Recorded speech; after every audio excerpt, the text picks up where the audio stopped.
Most people believe that stretching is supposed to be painful, and that sharp feeling when you relax into a stretch is what you're trying to accomplish. And that is honestly why most people don't stretch, is because it is painful if you relax into a stretch. When you resist with a muscle during a stretch, when you don't relax into a stretch, the muscle protects you from that pain. And then the pain is the guideline on how far into the stretch you should go. So as long as you maintain a contraction in a stretch, you're not going to feel the sharpness. The sharpness is actually the indicator that you're doing something wrong. That's Nick Bartolotta, and this is episode 178 of Wellness Force Radio. What's up, my friend? It's your host, Josh Trent, and welcome back to another episode for your weekly access to global experts in all things wellness as we discover the physical and emotional intelligence we need to live life well.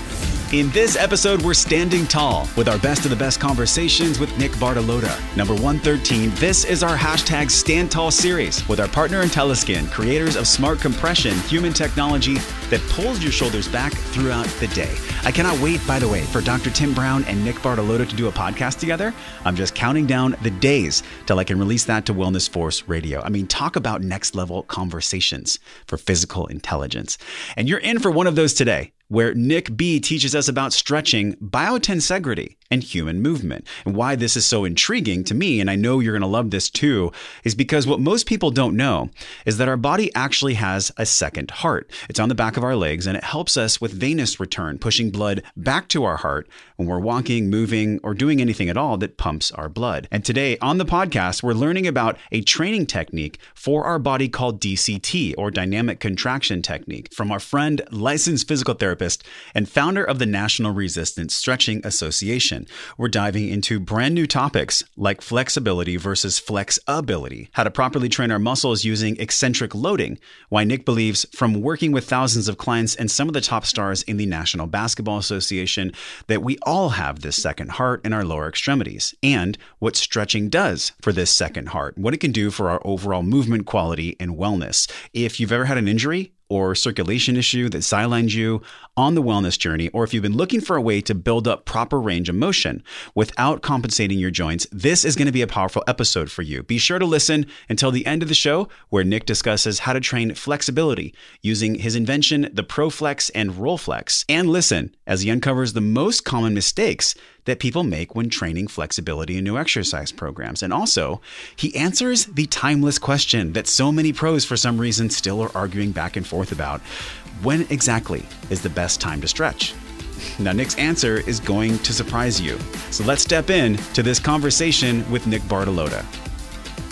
Nick Bartolotta is the founder of the National Resistance Stretching Association and is a licensed physical therapist and holistic health practitioner specially trained as a flexibility and myofascial release expert. He's the co-founder of Range of Motion Products, maker of the RollFlex, and the creator of DCT, dynamic contraction technique, which we'll talk a lot about today on the show, which I'm really excited for. He actually got his start in alternative health after he got injured as an athlete when he was 19. He fell in love with the profession and successfully resolved his own knee injury in 2001. So over the past 17 years, he's dedicated his whole life to learning about the body, pushing the limits of human performance by applying these principles of DCT in his own training and for his clients and patients, including a ton of NBA stars from LA Lakers, Houston Rockets, Dallas Mavericks, and more. Nick, welcome to the show. Thanks for having me, Josh. I'm excited to be here. This is so fun. I got to see you in person. I got to work with you in person.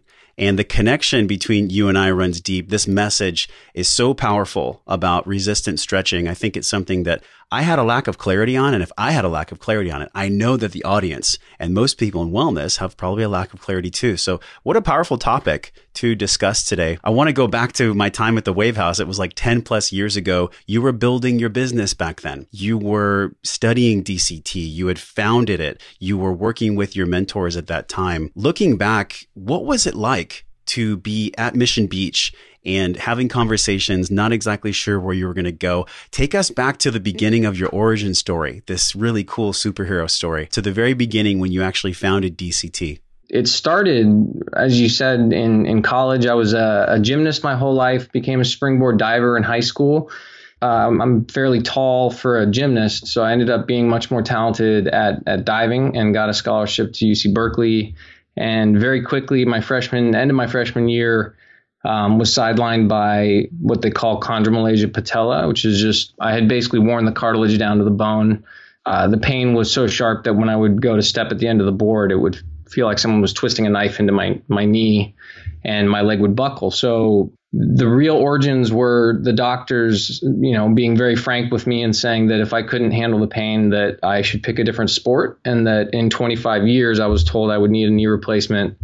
And I was 19 at the time. So it was really, it's not what a 19-year-old wants to hear. And it didn't make sense to me. It didn't seem right, just at my core. So I searched around in the alternative fields because the traditional routes hadn't worked for me, and I was too young for them to do any kind of surgeries on. And I met a guy doing a form of resistance stretching called, at the time, meridian flexibility.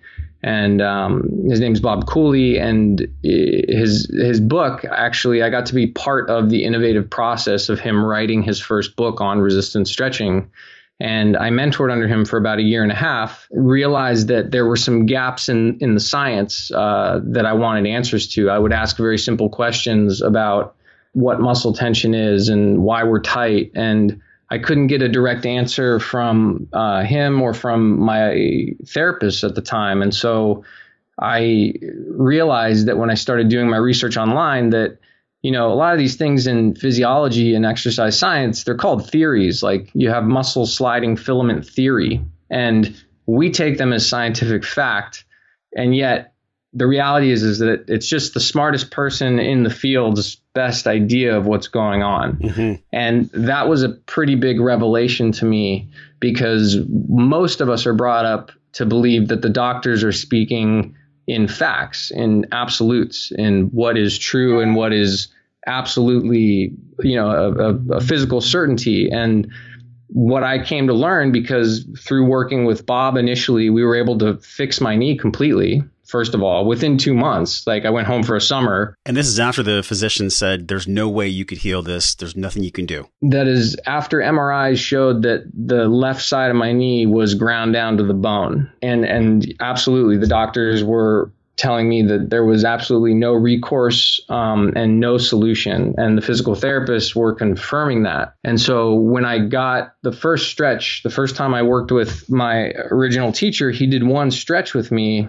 And it's a resistance stretch. So there's some, we're going to get into this today, I'm sure. Oh yeah. We're going to go deep into resistance stretching. I'm going to talk about my experience with you in person, but keep going, because I want to ask you a question about how you came from a rhetoric background to not wanting to take the answers they were giving you. How did that relate to this process of you saying, I don't accept your answer of I can't heal? So basically what happened was that summer we fixed my knee. So in my mind, I knew that what the doctors were saying was false, right?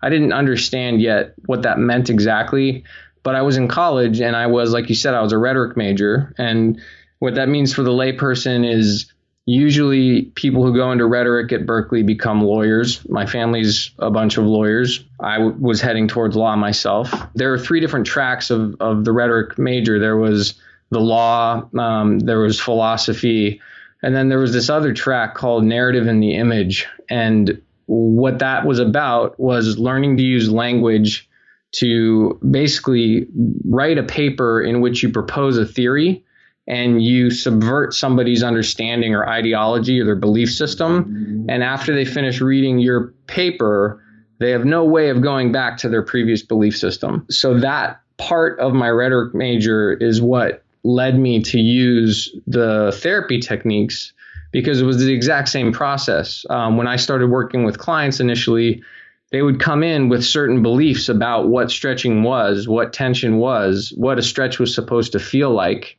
And I would go through this argument process or dialogue process. And by the end of the session, I would prove to them by showing them what it was supposed to feel like and what was possible in their bodies, that they could never go back to thinking about stretching the same way again. I think it's such a cool connection too, because you give people a result, a feeling they've never felt before, which is what I experienced from DCT. But people come in with a mindset, they come in with a paradigm, and then you just knock that paradigm off the counter. So looking back, I mean, there is this clear connection between what you learn with rhetoric and how that's used now. What is a common misconception about stretching per se, Nick, that most people, they just have such a wrong idea of what stretching actually is. Can you break that down for us? Yeah, absolutely. Most people believe that stretching is supposed to be painful and that sharp feeling when you relax into a stretch is what you're trying to accomplish. And that is honestly why most people don't stretch, is because it is painful if you relax into a stretch. And what we've discovered and the theories that I am now proposing around resistance stretching and the theories that I've been taught by a lot of my teachers over the years are that when you resist with a muscle during a stretch, when you don't relax into a stretch, the muscle protects you from that pain. And then the pain is the guideline on how far into the stretch you should go. So as long as you maintain a contraction in a stretch, you're not going to feel the sharpness. The sharpness is actually the indicator that you're doing something wrong. That concept of using sort of feedback-driven therapy or feedback-driven stretching is a new concept. You know, most people, even physical therapists, aren't asking the patient what they're feeling, and they're not telling them what it should feel like. You know, when we've had our discussions in the past, I talked to you about how a requisite for becoming a DCT practitioner is that you receive enough of the body work, and that receiving the body work on a regular basis is absolutely mandatory, because if I don't know what it's supposed to feel like, then I can't communicate that to my client or my patient. Without that communication of that experience, there's no way for me to bridge you through and actually educate you on what it's supposed to be like. You wrote an article or co-wrote an article a few years back for the Daily Burn. It's called "Are You Stretching All Wrong?" And we'll link that in the show notes today. And in there, you talked about DCT. I think this is a great time for us to unpack what that actually is. Stretching is much different than dynamic contraction, because there's one piece that's tight, there's one piece that's loose. Just because a yoga teacher comes behind you and pushes you down in forward fold doesn't mean you're actually getting the benefit, correct? Tell us about DCT. What is DCT? DCT as a genre is a resistance stretching technique, which means that we're going to use muscle contractions. You have three different types of contractions that most people understand relative to weightlifting. So when you lift a weight like a bicep curl, on the way up when the muscle's shortening is concentric. On the way back down where you're lowering the weight but not just letting it drop and the muscle's contracting but getting longer, that's called the eccentric contraction. And then where you hold it still, like if you hold a plank position or halfway down a push-up to really hold that position. So a contraction with no movement is an isometric contraction. So what DCT is a very, very structured application of all three types of muscle contractions and a communication of what it's supposed to feel like when you do those so that we can actually change the physiology of your body. Yeah, and I have a couple, what you were talking about with the forward bend and actually pushing someone further into a stretch without them being able to actually maintain a contraction. Yeah, it's likely you're doing more harm than good. And the reason why is because if the person can't maintain a contraction, then you're putting pressure into the joints and you're putting pressure onto the connective tissue. And if we return back to my knee injury originally, the reason why the cartilage wore out on the outside of the left knee was because my bones were actually twisted and torqued out of position by chronic tension in my hamstring. So all we did to fix my knee problem was take tension out of the lateral hamstring and the bones rotated back into position. So I went from being duck-footed to having my feet straight ahead, and my posture changed without me having to think about it, which is a big deal. There's a lot of techniques out there that try and teach you to control your posture, but if you don't fundamentally change the tissues in your body, it's kind of you're fighting against your own anatomy, your own architecture. Yeah. And I want to go back to what you said, where stretching should never be painful. It's not something where we need to feel a knife digging into our legs. Although we see sometimes in the yoga community, like breathing through the pain is okay. What do you think about that? Is that a misnomer? Yeah, I strongly believe that when you breathe through the pain and you learn to disassociate from the pain, that creates a psychological, almost a personality trait where you become depersonalized. You learn to live outside of your body. And it's not just from yoga, like people who have a desk job all day and sit at the computer, sitting for 10 hours, 8 hours at a time, it's painful. And we'll force ourselves and learn to disassociate from the pain in order to do our jobs, to make a living. But that process of disassociating makes it harder to come back in and actually learn how to stretch appropriately. So it's interesting when I have somebody who is either a workaholic or a type A person that works 16-hour days, or I have someone who's done yoga for 20 plus years and it's a traditional passive type of yoga, not like a power yoga or Ashtanga practice. It might take them 50 or 60 repetitions before they can actually feel the muscle start to burn or fatigue or activate. And the principle in DCT is we never do an active stretch on a muscle without pre-activating it first. So if you can't consciously feel the muscle fatiguing, we're never going to stretch you because that means you're not actually able to use the muscle that you're trying to stretch. And I think what you're touching on is there's so many people that are just doing their jobs. They're disassociating, like you mentioned, from the physical body, and they're just kind of living outside of it. I went through something like that recently. I did this Seal Fit 20X where there was things that were going off my body I didn't want anything to do with. And that was just for a 14-hour period. But imagine over the course of 5 years or 10 years, people that are disassociating from their body that much, what can that lead to? Can that lead to chronic forward flexion? Can that lead to having a hump on our back? Can that lead to having knee pain? I mean, the disassociation, like you're talking about, it's getting connected to what I want to talk to you about, what you called the second heart. There are two hearts in our bodies. What can that do for us if we disassociate for too long? It's absolutely what causes both traumatic injury and chronic injuries. That's the process. Is we do either too much sedentary activity or we become overactive with our concentric training and we never balance it out and we never learn how to actually remove the tension from the muscles or the tension from the connective tissue, which we can get into.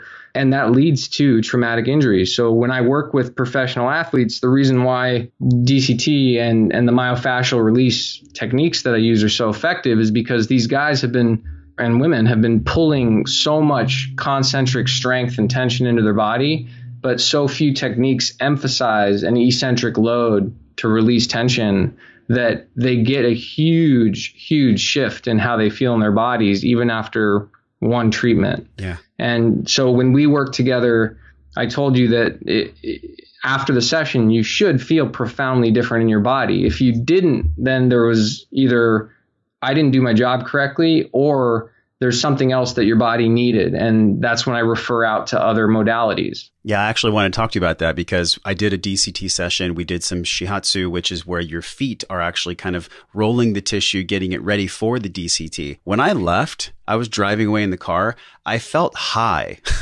I actually felt like, not like I had taken a major drug or anything, but I definitely felt like I was floating on something that I don't normally float on. And I'm curious what that was. Whether you believe in smoke and mirrors or whether you believe in hardcore science, there is something to be said about emotions that get stuck in muscle tissue. What do you feel about that? Was I experiencing some of that? Yeah, the best explanation I've seen illustrated is from a movie that came out a long time ago called What the Bleep Do We Know? Have you ever heard of it? It's a great one. There's only one part that I don't agree with, but the rest of it I love. Yeah, so the part of it that I agreed with a lot, because when I first started the stretching, I was like the fast food poster child. I had the belief system that drinking water, there was no difference between drinking water and soda. So why would I drink water over if I could have a soda pop? Yeah. Right. Like I literally was that unconscious about the body. And so when I started doing the stretching, I got the same kind of high you were talking about. And what ended up happening was in that movie, they show these little animations of neuropeptides that are released from your brain, chemicals that are released from your brain when you have different experiences. So,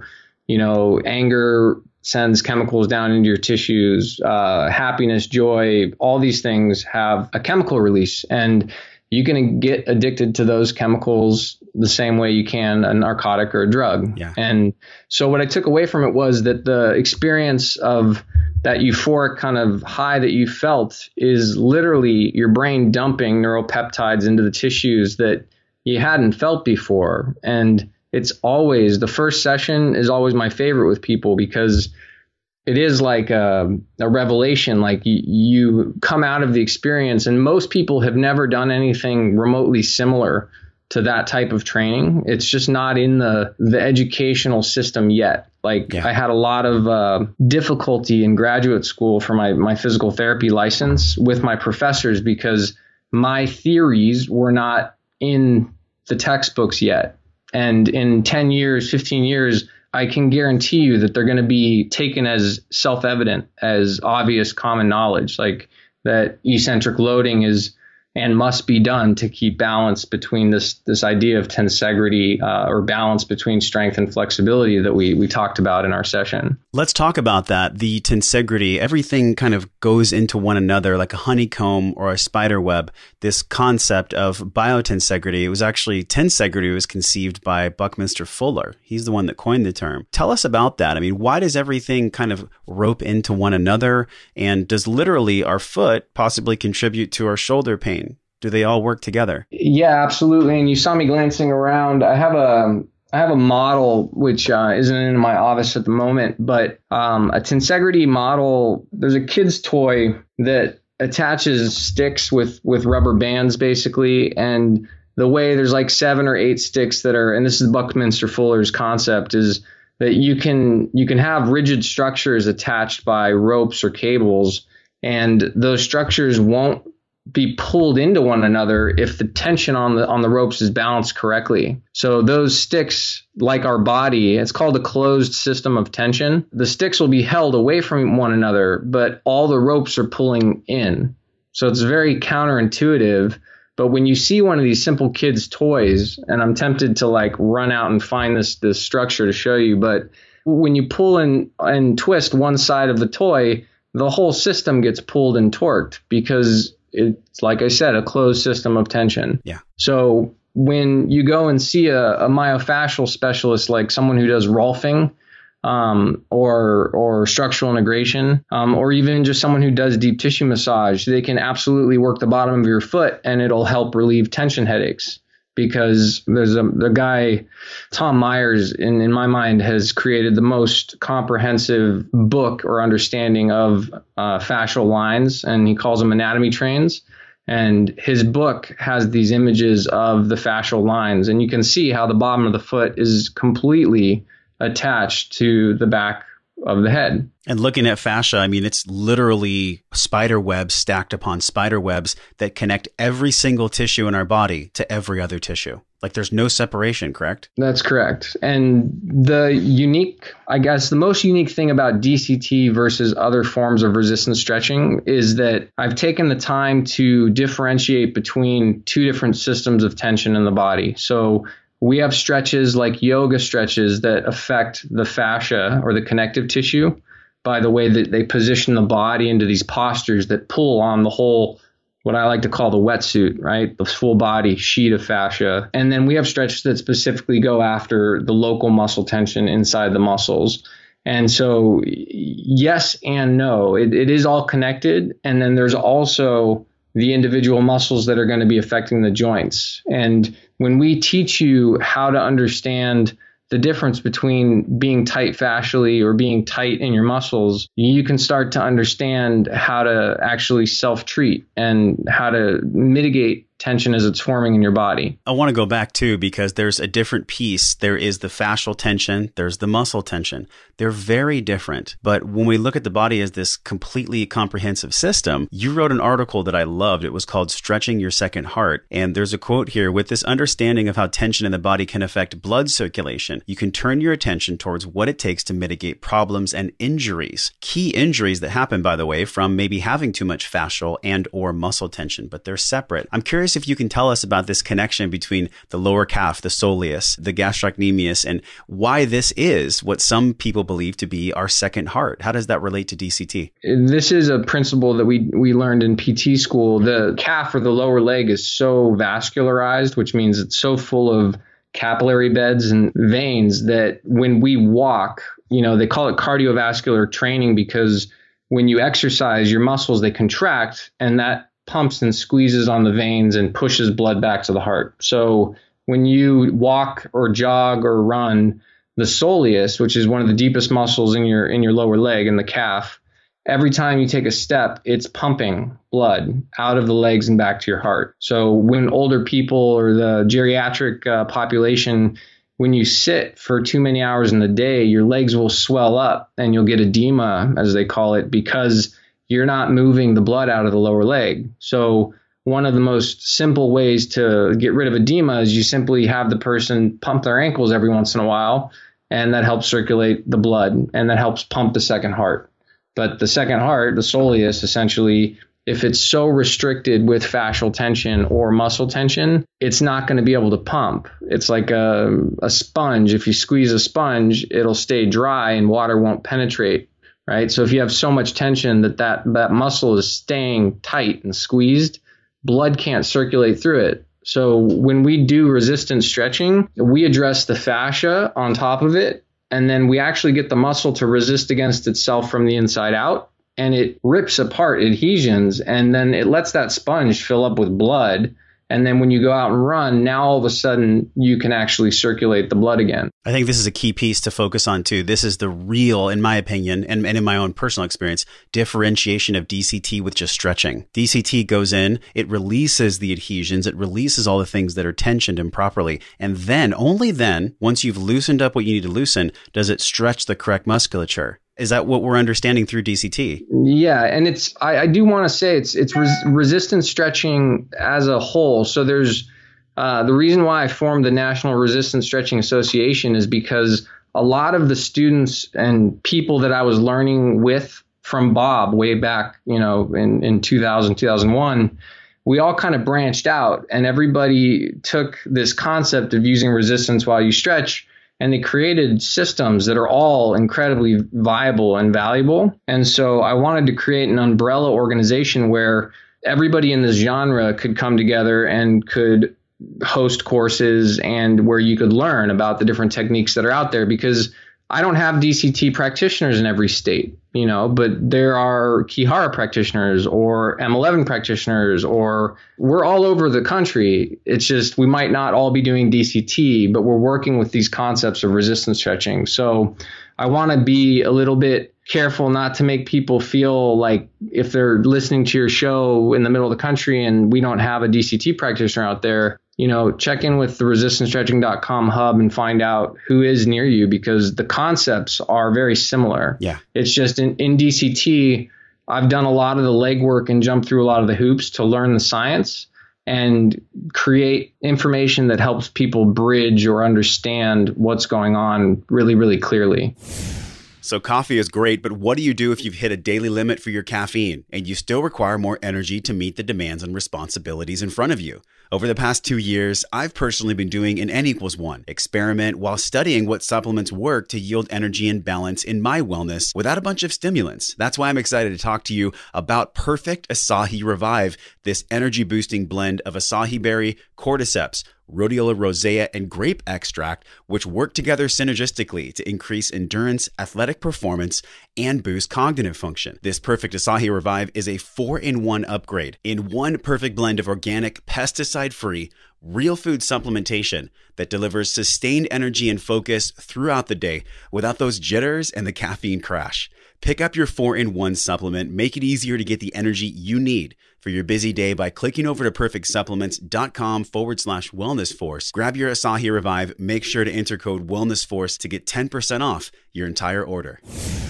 And whether they're in the middle of the country or not, there are tools and education they can receive. You don't always have to go to a practitioner once you've learned enough yourself, right? So no matter where you are, there are certain things you can do. Oh, absolutely. The technique itself can be done. Everything I do by hand or one of my practitioners does by hand can be learned to do on your own. We're in the process of creating really, really phenomenal apps or, applications that you can download to your phone. And, the goal being that you can buy one of our tools or products that learns and gives you leverage, because a big part of the challenge with resistance stretching is that it requires leverage to create enough force to get an eccentric stretch, right? So a lot of the tools you'll see on our website have to do with increasing self-leverage or providing leverage to apply these techniques to people. I mean, all the way down to we have isokinetic machines, these very expensive machines now that we can use to do resistance stretching with. Yeah, the ProFlex tool. I want to talk about this because this is a DCT specific tool. Lots of NBA players we'll link this in the show notes where there's people that are doing it before the game on Instagram. And it's a long plank board that you have actually patented along with 6 or 7 other things that are DCT specific. However, there's a lot of pro athletes that are using this board. Is that addressing the second heart? Yeah, that's why I wrote the article about the second heart, was because the ProFlex is designed specifically for the lower leg and the gastrocnemius soleus, and then also the anterior tib, which is on the front of the shin. And there's a principle in DCT where we always work the balancing muscle group or the agonist or antagonist muscle group relationship.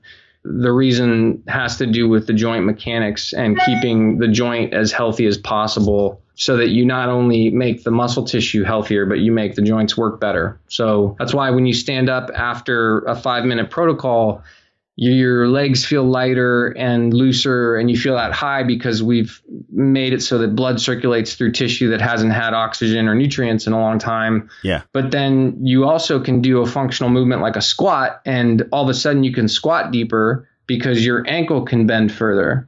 A lot of people don't understand this. They think, oh, I can't do a deep squat because my hips or my knees are a problem. Well, we look at every part of the kinetic chain. And if you look at the feet, if your ankle stops being able to bend, like if your toes can't pull up towards your shin very far, when you go to squat, your heels are going to come off the ground, or you're going to feel like you're going to fall back on your butt. So a lot of times I can work with an athlete who has never taken tension out of their lower leg properly. And just by working with the ProFlex and doing the DCT protocols, we can change their game like immediately. And so I've had the opportunity to actually go and be on the court during a pregame shoot around, and actually they send the guys over. We do a 2-minute protocol in whatever areas are restricted, and they go out and they play. And I think this is the paradigm that has been needed to be shifted for so long with people that just stretch. There's all these theories and information and the ocean of confusion out there about stretching when cold, when should we stretch when we work out, and just so much confusion around it. However, the biggest result that's most important, in my opinion, is how you move and how you feel when you move. So these pro athletes are trusting you. They're trusting this ProFlex. We'll definitely link that in the show notes. But there is a big play on words that I love you put in your literature, and it's flexibility versus flexability. Can you describe that? Why did you change that? It's the best way to explain something that can be really confusing. It is truly a play on words. So it's if you actually look in the dictionary, I'm playing around with language a little bit, but it really works. And so flexibility, people think of someone who can do the splits or can lengthen their muscles a lot, right? That's typically what we think of as flexibility. But if we were to break apart the word and have it be flexability, right? Flex means to flex or shorten a muscle. Yeah. And the ability to flex a muscle actually is far more important than the ability to lengthen a muscle. And I can explain it to you in a way that you'd understand it is, if I have an unflexible bicep, right, it means it can't get long, but that's not when injuries happen typically. It's when the muscle has to get short. So if my bicep's unflexible and I wedge my fist in between my elbow joint, and then I try and force my arm to bend around that fist, it's going to blow out the opposite side of the joint. So I like telling the story about Kobe Bryant when he tore his Achilles. The standard thought process on that is that his calf was weak, or he was fatigued, or he had a tendonitis or tendinosis in his Achilles tendon, and it just gave out. But if you look at the mechanism of injury, when he stepped backwards and the front of his ankle tried to flex up towards his shin, he was unflexible. He was unflexable on the front of the shin, and that forced all the pressure to the back of the heel and popped the Achilles off. So I have found with most of my athletes, we can avoid traumatic injuries by looking at which joints need to flex, need to shorten, versus which muscles need to lengthen.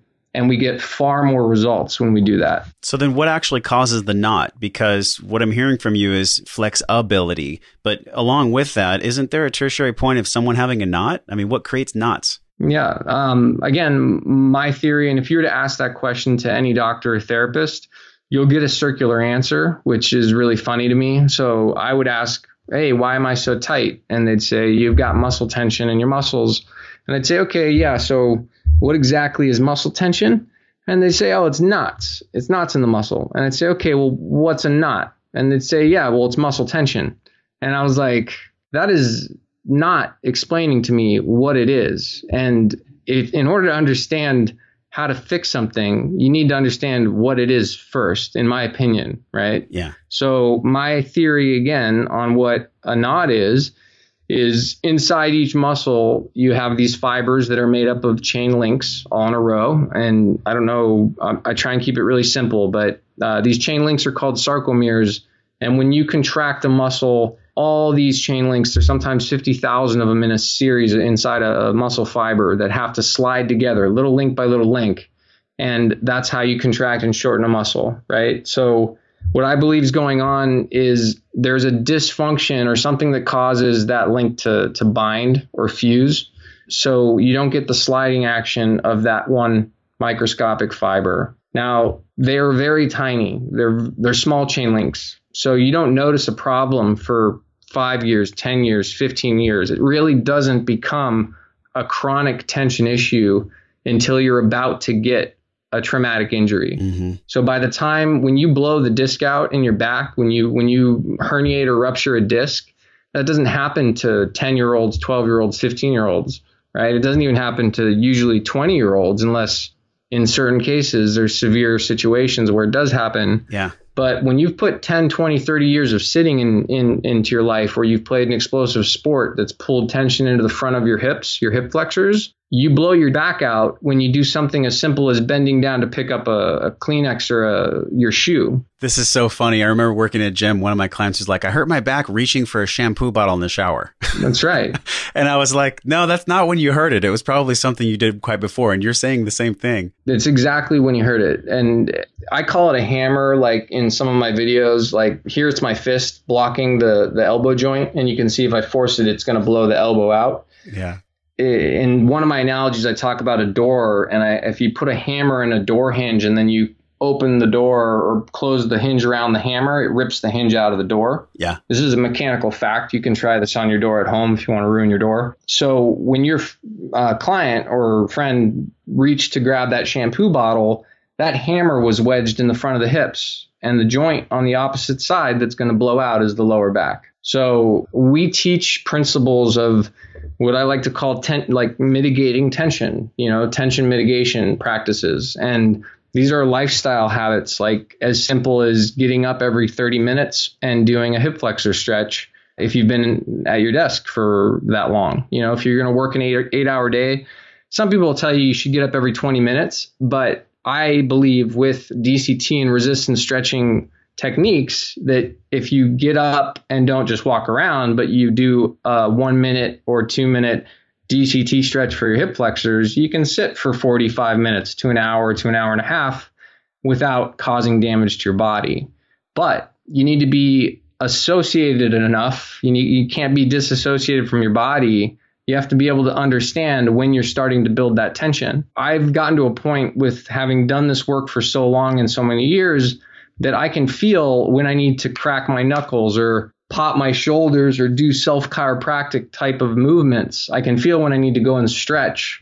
And I'm fortunate enough to have a gym in my house, like a little gym with a cable pulling machine and a lot of these DCT tools and other modalities that I've found. And I'll go for 5 or 10 minutes and just take the tension out of my body before it becomes a problem. There's things people can do. I mean, we don't have to have gyms in our homes. If you're at work, if you have this 8-10 hour day where you're at the desk, there's all kinds of things you can do. And I think what it circles back to, Nick, is it's being associated with your body again. It's how do I get it home in my own body that I'm living in? And how do I stop ignoring the pain that I might be having? There's tools we can use too. I actually got to use out this Rolflex, which we'll show here on the YouTube video. It is phenomenal, especially after my 20X event. I was doing some forearm work. What a great way to take away pain. What exactly is this doing though? Because this is your creation. This is something that you've brought to the market. What is this all about? I'm co-inventor with a friend of mine, Terry Cross. And what Terry came up with initially was this concept of creating compressive or a leverage-based technique that imitated what you would do with a massage therapist. So like a shiatsu. Yeah. And the difference, so the Rolflex, we call it the foam roller reimagined because what it is we're using leverage instead of gravity. So a traditional foam roller, you have to get on the ground and you got to try and find a way to position your body if you're strong enough to lay on the ground to do that. And you're limited by gravity and your own body weight with most of the tools out there. Or there are these stick tools that you have to use your own muscle strength, right? The tiger tails, the rollers. Right, all those things. And so what Terry and I did was we created a tool that allows you to hit about 95% of the muscles on your body and does it with leverage instead of gravity. So you can literally apply force from both sides of the arm, as though, and there's this green roller on there, and the middle roller is bigger, and it's supposed to imitate like my thumb. It creates this trigger point pressure, but the real value in the product is in the name. It's called the Roll Flex. And so when we use the product and the videos that are for free online for that product, they teach you to find a trigger point and then flex the muscle under that pressure. And what you're doing essentially is you're breaking up adhesions or scar tissue or connective tissue, the fascia, from the inside of the muscle out. And there are very expensive physical therapy techniques that you can spend hundreds and hundreds of dollars going and receiving. And there's a lot of value in having a trained specialist perform those with you.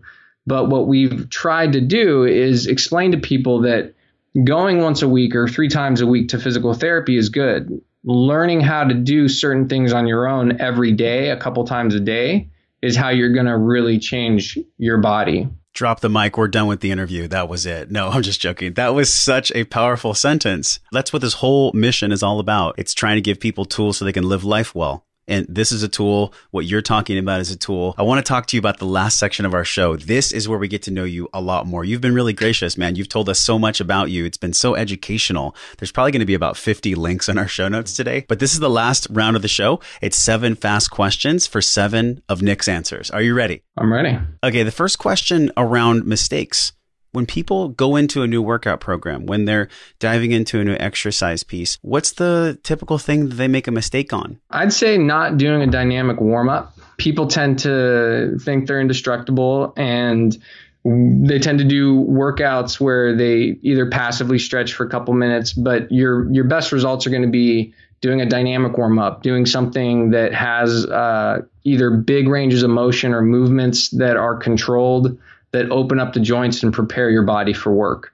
Obviously, the tools, then the techniques that I teach in DCT, we have warm-up routines, we have techniques that we show people, but you're far better off doing bear crawls on the ground for 2 minutes before you go out and run or do something than grabbing your heel and pulling it up to your butt for a stretch of your quad. I love that. It's incredibly true because you're actually getting your temperature to rise. You're getting all your joints to mobilize, and you're putting your body under load, but it's not external load. You're just learning how to move your own body. So thank you for saying that. When's the best time to stretch then? There's so many different informational pieces about stretching. Is it for maximum benefit before we exercise? There's been reports in the past years that cold stretching can actually damage us when we work out. From a therapist perspective, when should we be stretching? So the answer to your question has to do with what kind of stretching you're doing. Passive stretching you should never do. So I want to be really careful here. I don't want to give the impression that yoga is bad at all. We've talked about yoga and used some examples of yoga. I love yoga. I do too. And the point is, though, is that there are certain practices of yoga that use resistance. They don't talk about it explicitly the way that I do in DCT, but if you're doing postures that require isometric contractions of the muscle, it's safe to do that. Passive stretching is absolutely something that should never be done before or after stretching. After the show, you should never relax a muscle completely into a stretch. You should always hold at least a little bit of tension on the muscle, because what that's going to do is it's going to tell you whether or not you're beyond your range of motion. Because if you can't contract a muscle, you shouldn't be in that position. And if you contract the muscle and then go further and further into position, it'll start to get painful. And that's when you stop. I think you just blew like half the audience's mind because no one really thinks about that, the partial contraction when stretching. Yeah, it's just once you receive a DCT session, you walk away and you'll never stretch the same again. You'll never relax into a stretch because it won't feel good anymore. Yeah. Your brain will understand that pain is actually not what it should feel like because you've had an experience of it feeling good. But to answer your question, A warm-up stretch is more about dynamic motion and engaging the muscles in the joints. Think about it this way. You're going to go out and exercise and pull tension into your body, right? So when should you take tension out of the body? After you've pulled it in. So you're going to want to emphasize your resistance stretching practice after you exercise. Awesome. Now you're busy. You have a full schedule. You're an educator. You're a husband. You're an entrepreneur. How do you balance responsibilities, but while also enjoying the process of life? Do you have a North Star that guides you as you move about your life to not get overwhelmed? For me, my North Star has always been the stretching, right? Anytime I've gotten out of balance has been when I've gone a week or 2 weeks without doing a good practice or stepping away from my discipline. And I use the word discipline because stretching and this type of resistance stretching you're going to find is a lot like a martial art where you start off as a white belt and you don't really know what's going on and it's awkward and it's uncomfortable and you don't know what you're doing. And then you get better at it. And then,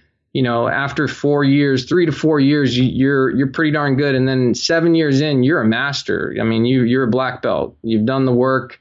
You can get by for weeks at a time without having to go back and train, right? But even the black belt, the person that's put the time and the work in, when they go past that certain point, they have to come back and then they have to do that work and that foundational training. So I've always made it a point in my life to have a trade relationship with a therapist or a stretching partner. Right now, I've got a good friend of mine from college who can't afford my services. And so I've taught him how to stretch, how to reciprocate and do DCT assisted stretches with me. And we hang out and we do some stretching and we do some of the shiatsu work. It's a very rewarding relationship. So that's kind of always been my balancing North Star in terms of my psyche. If you had the power, if you were granted the power to change our healthcare system, our broken sick care system, or some of the policies that affect us in a negative way, what would you do? What might you institute from a policy standpoint if you had that power? Well, first off, I would give physical therapists direct access in California to patients.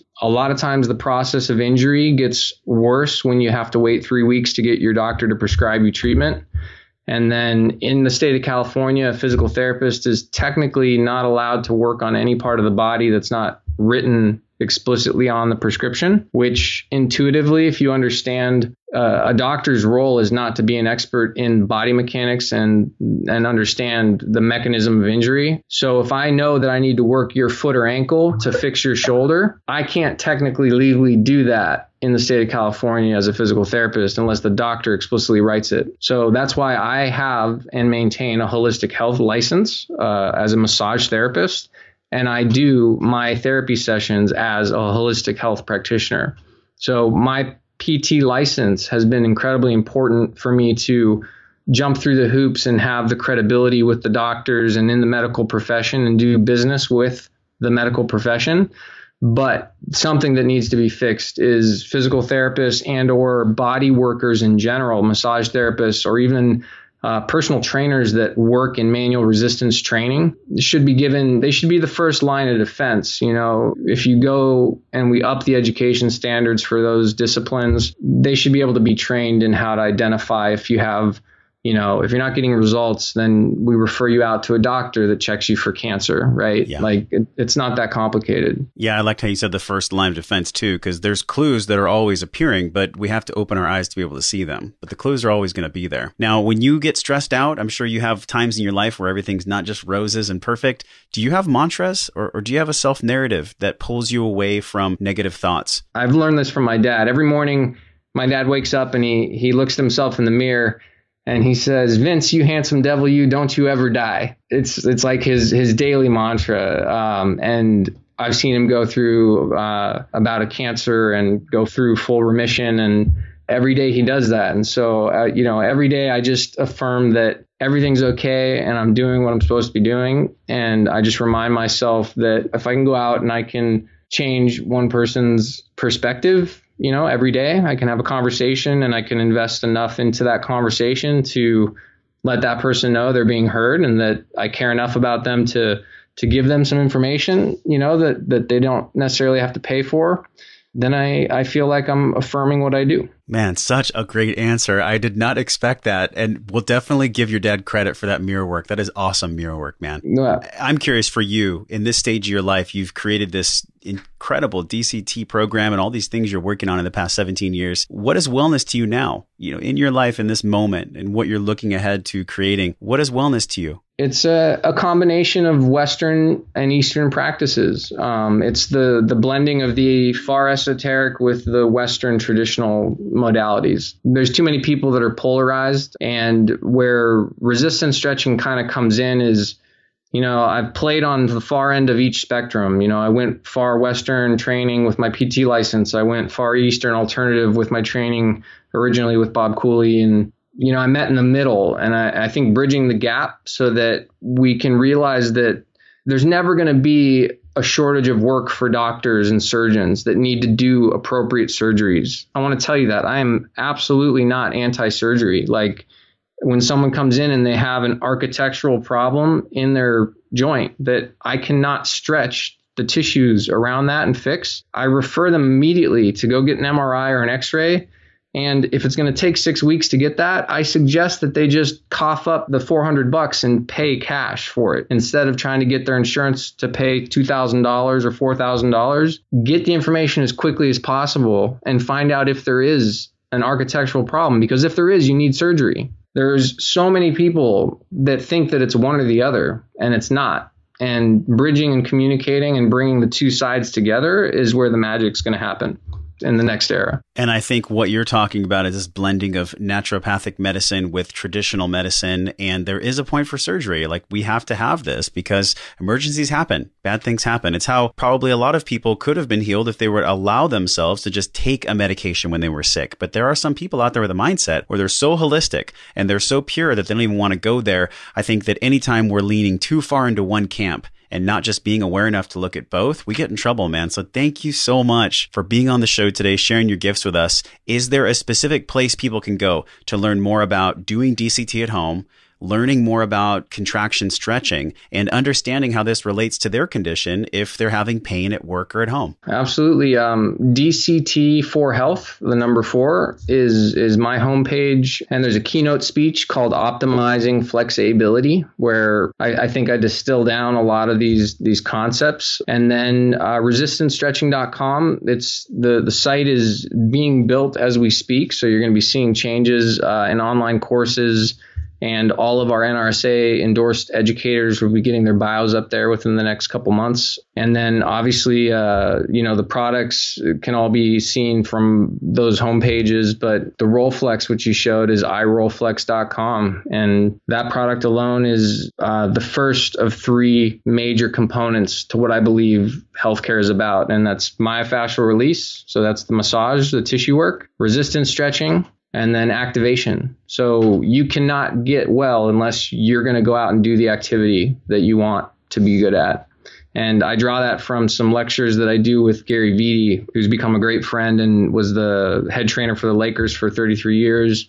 And his 3-pronged approach, that myofascial release, resistance stretching, and activation, are why he stayed in the NBA. He has one of the longest tenured NBA athletic trainers, and his philosophy, he calls the locker room is not a locker room. He calls it his wellness clinic. And that is it's a really important thing to recognize, is that he had a holistic understanding of the human body to have his success. Yeah, and they don't play games in the NBA. Well, they play them on the court, but they don't play them in the locker room. Like, if you don't get results as a coach or an athletic trainer, you're out. So the fact that he's made it that long, there's obviously some science and some validity to what's been occurring with resistance stretching. So such an enjoyable conversation with you. I'm looking forward to learning what you're up to for the rest of the year and 2018. I also want to thank you, my men's coach, Johnny Blackburn, who has impacted my life so much. We've talked about his work and David Dita's work that he introduced me to. We're all connected here in this wellness industry, in this wellness world. And I want to thank you for the healing you gave to him. You actually allowed him to walk through some of your services and some of your help. So double thank you for sharing your gifts on the Wellness Force radio show and helping someone who's impacted my life. So Nick, thanks so much for coming on, man. You're welcome. Hey, my friend, thank you for hanging out and growing with me on today's show. Remember to hit subscribe, share this podcast with somebody you care about that you think gets to hear this message. Support the show by leaving a 5-star review for the podcast right now, simply by tapping on your show artwork on your iPhone. Click that purple link that says review this podcast. It helps the show reach more conscious and smart people like you, and your voice will attract more world-class guests that want to come on the show. So let them hear your voice. For all the downloads, videos, links, and free resources mentioned on the episode, go to wellnessforce.com/radio. And while you're at my house on the web, join us in the Wellness Force community newsletter on that page, and I'll send you 4 free guides around staying healthy with your eating, moving, and sleeping while you travel. Join a group of people like you over at the Wellness Force community Facebook page. This is where we talk about the things that really matter. We share our wins, inspirations, struggles, and a lot more. So join us, tap on the show artwork on your phone, and hit that purple link that says join the Facebook group, and I will welcome you at the door. Okay, now you get to go out into your world and create impact for the people that you care about. So until I see you again real soon, I'm wishing you love and wellness.